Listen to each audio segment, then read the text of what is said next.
ভাঙা কুলায় নাকি মানুষ ছাই ফেলে। আমিও সেরকম একটা পুরাতন কুলা পেয়ে গেছি, তবে এটা দিয়ে আমি ছাই ফেলবো না। আসসালামু আলাইকুম, কেমন আছেন সবাই? আশা করি অনেক অনেক ভালো আছেন। আমিও আলহামদুলিল্লাহ আপনাদের দোয়া ও ভালোবাসায় অনেক ভালো আছি। বাসায় একটা পুরাতন কুলা খুঁজে পেলাম, ধুয়ে রোদ্রে শুকিয়ে মুছে নিয়ে আসলাম ঘরে। পরে একটা প্লেটের সাইজে কেটে নিলাম। এবার বলেন তো কি তৈরি করতে যাচ্ছি আমি? কেউ কি আন্দাজ করতে পারছেন? প্রথমে ভেবেছিলাম এটা দিয়ে একটা ঘড়ি তৈরি করব। ঘড়ির বেসটা হবে কুলার, কিন্তু পরে দেখলাম জিনিসটা অনেক পুরাতন হওয়ার কারণে মচমচে হয়ে গেছে। এর ভিতরে যদি আমি ঘড়ির কাঁটা ঢুকানোর জন্য গুতাগুতি করি তাহলে জিনিসটা ফেটে অথবা ভেঙে যাবে। তাই আর ওদিকে গেলাম না। ভাবতে লাগলাম কি করা যায়। সাইজ করে কাটার পরে আরও সুন্দর লাগছিল। একটু কালো কালো হয়ে গিয়েছিল, যেহেতু আমি মাটির চুলায় রান্না করি, রান্নাঘরে একটু কালি পড়ে যতই মুছে রাখা হোক না কেন। তো সেখানে ছিল কুলাটা, তাই একটু কালসে কালসে হয়ে গেছে, সেই দাগটা আর ওঠেনি। তাই অ্যাক্রিলিক কালার দিয়ে হালকা ফোম দিয়ে চেপে চেপে কালার করে নিয়েছি। এবার পাশে কাগজ কেটে লাগিয়ে দিচ্ছি। প্রথমে ভেবেছিলাম কুলার পাশের যে পাতলা বাঁশের চটাটা থাকে সেটা ব্যবহার করব এটার পাশে, কিন্তু পরে দেখলাম সেটাও অনেক দিনের পুরাতন হওয়ার কারণে যেই আমি চাপ দিয়েছি ফেটে গেছে। গ্লুগান দিয়ে আমি আমার যতটুকু উঁচু চাচ্ছি ততটুকু সাইজে কাগজ কেটে সেট করে নিলাম।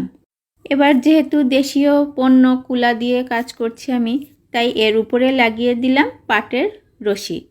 তাহলে দেশীয় ভাইবসটা বজায় থাকবে। পাটের রশিটা সেট করার পরে তো আমি চিনতে পারছিলাম না যে এটা সেই পুরাতন কুলা থেকে আমি তৈরি করেছি। দারুণ লাগছিল, মনে হচ্ছিল অনেকটা বেতের অর্গানাইজারের মতন, বা যে প্ল্যান্টারগুলো পাওয়া যায় সেইগুলোর মতো লাগছিল। পুরাতন কুলা দিয়ে এটা তৈরির বুদ্ধিটা আমার বেশ কাজে লেগেছে। খুশিতে তো এটা সেটা রাখাও শুরু করে দিলাম, কিন্তু বিপত্তি ঘটলো তো যখন বাইরের দিকটা দেখলাম। আসলেই তো বাইরের দিকে তো কিছুই করিনি আমি। কাগজের প্রিন্টটা বোঝা যাচ্ছে, সেখানে আবার বিভিন্ন কোম্পানির সিল মারা। তো সেটাকে অ্যাক্রিলিক কালার দিয়ে ঢেকে দিলাম। ঢেকে দেওয়ার পরে ভাবলাম এখানে কিছু একটা সেট করি, তাই কিছু ডলার লাগিয়ে দিয়েছি।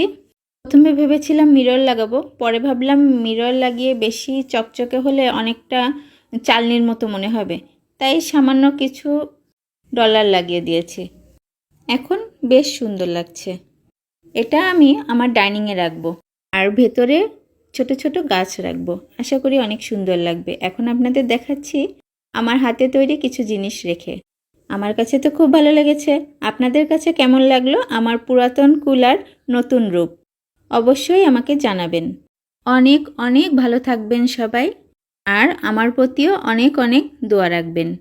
আর হ্যাঁ, আবহাওয়া কিন্তু চেঞ্জ হচ্ছে, প্রায় সব জায়গায় মানুষজন অসুস্থ হচ্ছে, তাই নিজের ও পরিবারের প্রতি যত্নশীল হবেন। আজ তাহলে এই পর্যন্তই। আল্লাহ হাফেজ।